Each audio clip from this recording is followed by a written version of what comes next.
thank you all for attending this evening. Today, I wanted to be talking about the healthcare claims and utilization analysis and sort of looking at a deeper dive on the data that was recently presented by Dr. Kaplan at the European Association, Urology Association, as well as the AUA. So we're going to take a look at some of the data as well as what this tells us. And let's move on to the first slide if we could, Gary. Let me interject just a moment that Dr. Kalsek is a paid consultant for Teleflex and/or Neotrac. The opinions that he is expressing this evening are his own, and they may differ from the company. So just so that we have the legalese perfectly covered. And we will move on. Thank you. Okay, so the first thing before we start looking at the data on outcomes and retreatments are to sort of classify what a minimally invasive characteristic is for BPH therapy. And this was recently published in the Urology Times, and I think it sort of serves us well as a background. And essentially, it's kind of a scorecard for treatments in terms of checking off whether they classify as a minimally invasive therapy. And this includes whether or not it offers acceptable relief from lower urinary tract symptoms, including the durability of therapy as well as the quality of life improvement.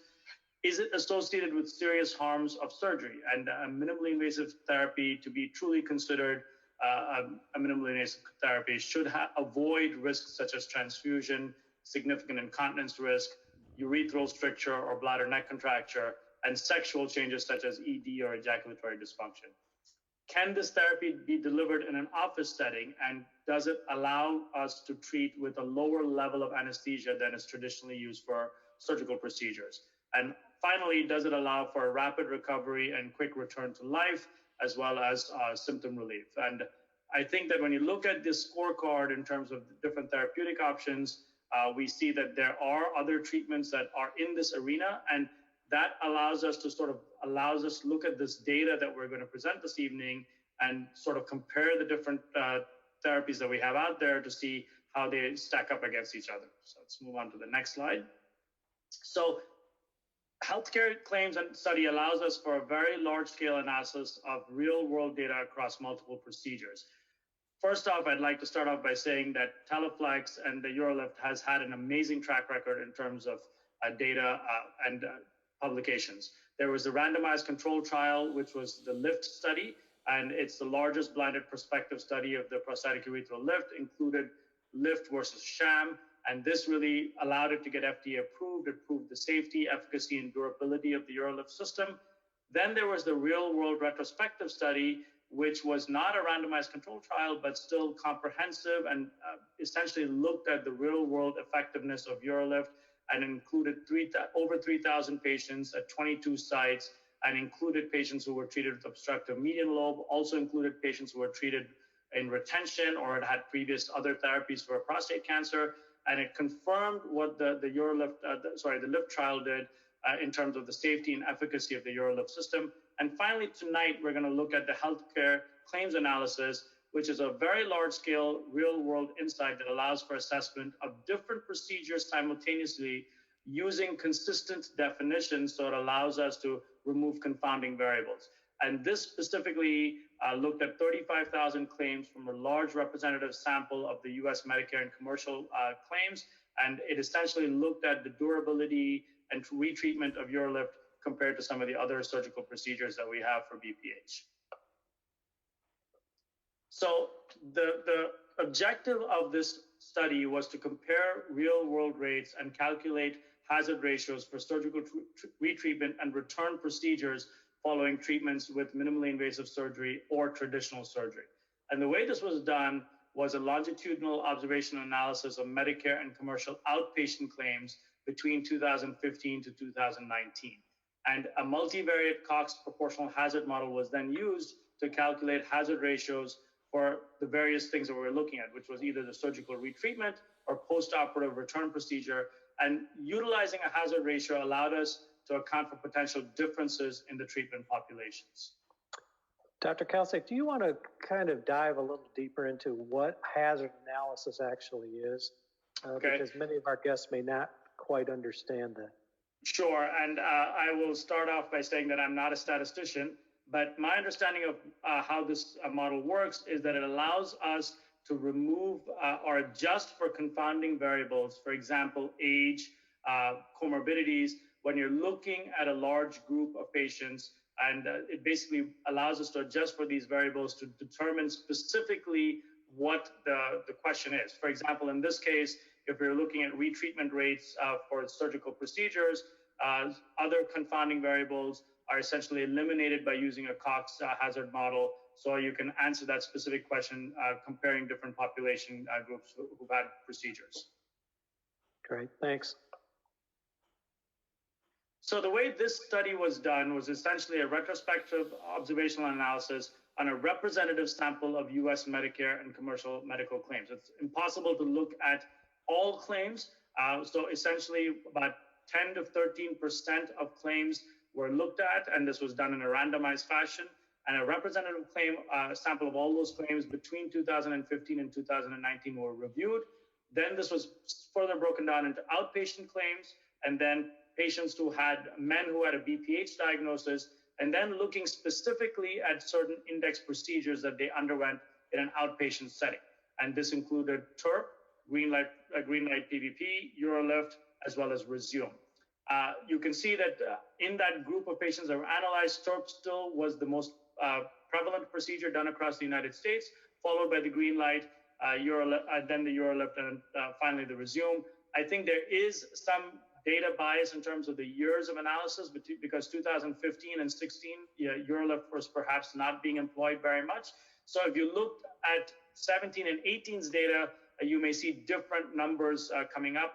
But for the sake of this analysis, this was a representative claim, a sample of all those claims between those 4 years. So the numbers are more tilted towards the more surgical procedures, which were more prevalent at that time. And then what was done was real world rates. I'm sorry, go back one. Let me finish up that slide. Sorry. It's all right. There you go. And then what was done after looking at those index procedures was return procedures were looked at, and then retreatments among those patients who had those surgical procedures or minimally invasive surgical therapies were looked at. So let's now move on to the next slide. So a return procedure, for the sake of this analysis, was defined as a post-operative procedure performed during a return visit in an outpatient setting, which was identified by a CPT or ICD-9 or 10 code. So this could be something such as a catheter placement post-procedure. It could include things like a cystoscopy and full duration, anything that was a post-operative procedure, not a repeat surgical procedure, but a post-operative procedure during a return visit. The surgical retreatment was defined as a second BPH procedure, whether it was a Resume, green light, TURP, UroLift, or HoLAP, that occurred after the initial index procedure. These variables were then adjusted for in the Cox proportional hazard model, including age, cost of index procedure, comorbidities, adverse events, and site of service. So let's dig into the data that we got. And the real world rate in terms of return procedures at the 1 year mark was the lowest for the UroLift at 17%. The other procedures, including Resume, green light, and TURP, were all significantly higher than repeat procedures for the UroLift.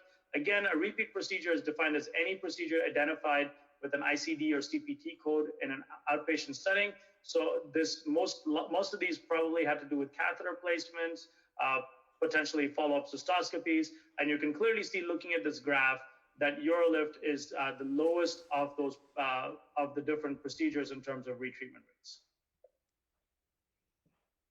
So again, looking at return procedures of the 1 year based on the hazard model, adjusting for available population variables, the prostatic urethral lift was associated with a lower risk of undergoing a return procedure compared to green light, Resume, and TURP. And you can see that if you compare all of these between, for example, Resume and TURP and Resume and green lift, there was no statistical significance, but comparing each of those other procedures to the prostatic urethral lift was statistically significant in favor of the UroLift in terms of repeat procedures within 1 year. And then let's now look at the 1 year surgical retreatment rates. At 1 year, the rate of surgical retreatment was similar between green light, TURP, and UroLift. And I think this speaks well for the minimally invasive surgical therapy, in that the durability at 1 year is equivalent to that of the traditional surgical procedures. I think we oftentimes think that when we resect tissue or when we ablate tissue with the green light, we end up with lower retreatment rates compared to procedures which are minimally invasive. And looking at this large analysis of outpatient claims, this is not the case for the UroLift at 1 year. That's as far as the data we had to analyze, and we will continue to see this data evolve. But at the 1 year, the rate of surgical retreatments was equivalent and not statistically significant among green light, TURP, and UroLift. Dr. Kalsik, when I look at this data, I noticed that the rate of return procedures includes resume, but the surgical treatment does not include resume. Can you comment on that? Yeah, Gary, I think this has to do with the length of duration of the follow-up that we have and the fact that Resume got a new CPT code in 2019. So I don't think we have the maturity and the data yet to look at surgical retreatment. However, because repeat procedures often happen within the first few months of the procedure, we have enough data to look at Resume and that CPT code for repeat procedures, but the data is not yet mature enough for us to look at repeat surgical therapies. I do expect that as we continue to follow that data, we will have that answer and it will be presented in a subsequent format. But at this time, I think that the data was not mature enough to look at that and get clear analysis because of the CPT code starting only in 2019. So again, looking at the surgical retreatment rate 1 year based on the hazard model, a similar risk of surgical retreatment within 1 year associated with the traditional surgical procedures such as green light and TURP compared to the prostatic urethral lift.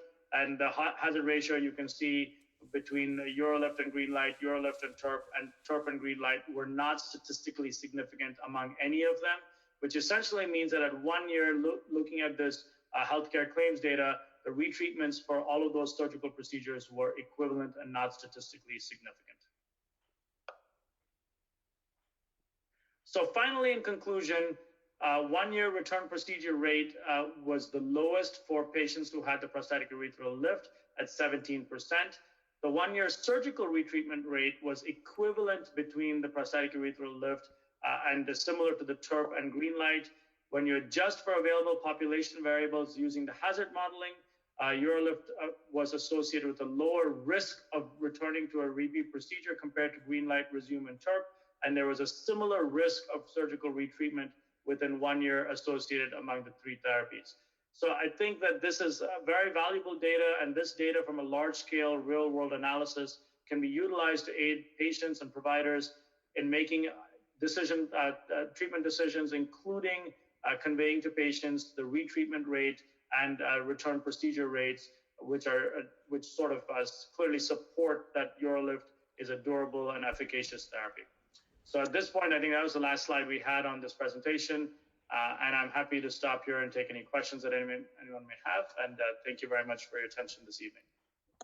Dr. Kalsik, as Director of BPH at Chesapeake, your group, which is large in size, was able to kind of look at their own data. And how did that data with minimally invasive surgeries kind of compare to what we're seeing here with the healthcare claims?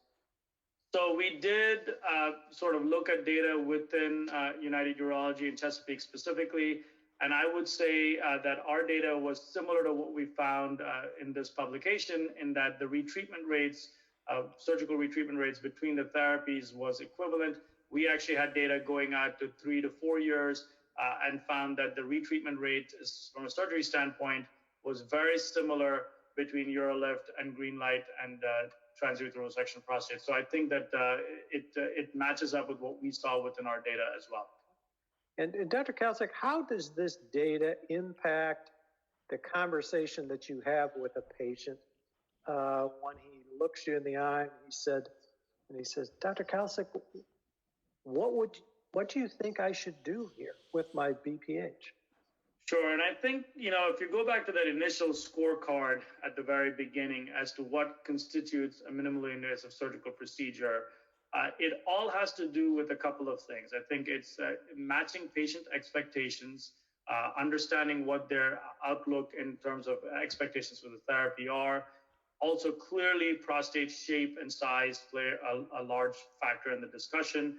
But ultimately, what I can say, looking at this data and data within Chesapeake, is that we can feel comfortable telling a patient that no matter what therapy you choose, you will have a good chance of durability with a low retreatment rate from a surgical standpoint, and that the minimally invasive surgical procedures such as the UroLift has a similar durability as our more traditional surgical procedures. Now, keep in mind that patients who elect TURP and green light may have different prostate sizes and anatomy than patients who have a UroLift. So we do have to sort of keep in mind that that data may not be necessarily comparing apples to apples and an equivalency, but for the large group of patients who are in similar prostate sizes and shapes, I think that this data speaks to the fact that the surgical retreatment rate is equivalent. So I feel comfortable counseling a patient now that not only do you have a less invasive procedure with lower risk and a quicker return to activity with a UroLift, you can also say that the durability and retreatment matches up to the more conventional surgical procedures as far as the data we have at the 1 year mark. So a couple of questions have been rolling in. First one is, although equal between the prosthetic urethral lift, green light, and TURP procedures, what were the surgical retreatment rates at Chesapeake? So I can share that. I mean, we had about, I think at the 1 year mark was about 3 to 4%. And looking at the 4 year mark, we had a retreatment rate among the different therapies between 9 and 13%. So they were pretty similar and not statistically different. All right. Second question. Don't you have patients who have no or minimal improvements after UroLift, but make the decision not to have a more invasive procedure until their symptoms worsen? This can skew the retreatment rates in favor of UroLift. Sure, and I think that that's probably true with everything. You may have a patient who has a transurethral resection of the prostate and has an unfavorable outcome and elects not to have anything further done. So yes, it's possible that someone has a procedure with a UroLift and feels that even if their symptoms are not improved, they're not ready yet to move on to other procedures. But I think that that lack of efficacy in terms of surgical therapies may sort of be across the board. And I don't know that that necessarily means that UroLift specifically wins out with that. So I think it's a good question, and it's certainly something that, it's hard to tease out from this type of data. But I do think that when you look at lack of efficacy, it's, across the board, all patients who have surgical therapy, you're going to see people who have an unsatisfactory outcome. Dr. Kalsik, we thank you for your time this evening. On behalf of Teleflex and NeoTrack, we thank those of you that are listening, that you are spreading the word of bladder health, minimally invasive surgical treatments, and the safety profile of UroLift with your patients.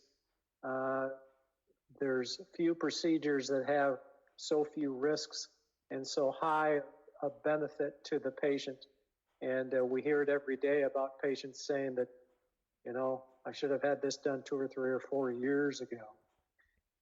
Dr. Kalsik, thank you for spreading the word within your group and being such a positive force in the bladder health message and treating patients earlier versus later. So on behalf of Teleflex and NeoTrack, thank you very much.